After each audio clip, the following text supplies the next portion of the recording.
Сәлеметсіздер ме екінші сынып оқушылары? Математика сабағын бастаймыз. Тақырыбы қоршаған ортаны қорғау. Сабақ өткенді бекіту. Сабақтың мақсаты сенің меңгеретінің жақшалы және жақшасыз өрнектердің мәнін табуды үйрену. Сенің білетінің өрнектердегі амалдардың орындалу реті туралы ереже. Бірінші тапсырма. Өрнектердің мәнін тауып, сәйкес суретті анықта. Бірінші есеп. Электр құралдарын пайдаланбайтын уақытта өшіріп қой. Ендеше, осы есепті шығарып, шыққан мәнімен суретті сәйкестендіреміз. Есепті шығарайық. Бұл есепті ретімен орындаймыз. Бірінші көбейтуді орындаймыз. Содан кейін барып алуды орындаймыз. 5 көбейту 9, 5 9-ым 45, дұрыс айтасыңдар. Екінші көбейтуді 7 көбейту 3, 7 3-ім 21.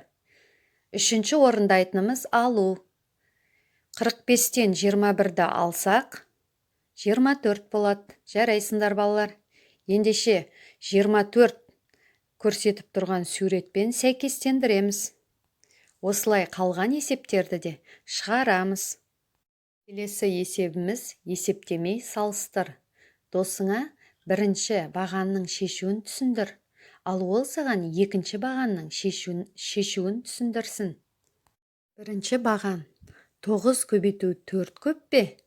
Немесе 3 9 көп пе? Екінші баған 8 3 көп пе? Әлде 3 8-ім көп пе?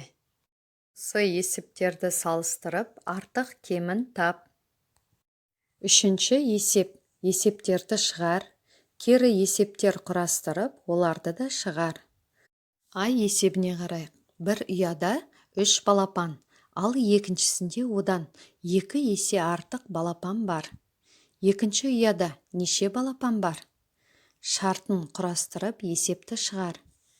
Жазамыз. Шешуі. Ұяда сызықша 3 балапан. Төменге жазамыз. Екіншісінде белгісіз сызықша 2 есе артық. Сұрағы. Екінші ұяда неше балапан бар? Шешуі.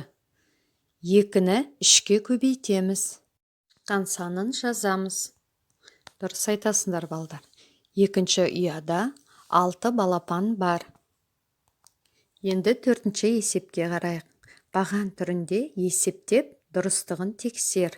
Мысалы, 29 қосу 18. Жарайсыңдар оқушылар. 47. Ендеше, дұрыстығын тексереміз. 47 алу 18. Дұрыс айтасыңдар. Ендеше, есепті жалғастырып шығар. Тапсырмасы. 5-ші есеп. Сұлба бойынша өрнектерді құрастырып, олардың мәнін тап. Бір-бірінен қандай айырмашылығы бар? Оларды әртүрлі оқы. Мысалы, 8 бен 2 санындағы мензерлер нені білдіреді? 8 бөлу 2 өрнегін бос төргезге қою керектігін меңзейді. Ендеше 20 алу 8 бөлу 2 деген жақшасыз өрнегі шығады. Амалдардың орындалу ретін ескеріп, өрнек мәнін табамыз. Осымен бүгінгі сабағымыз аяқталды. Назарларыңызға рахмет.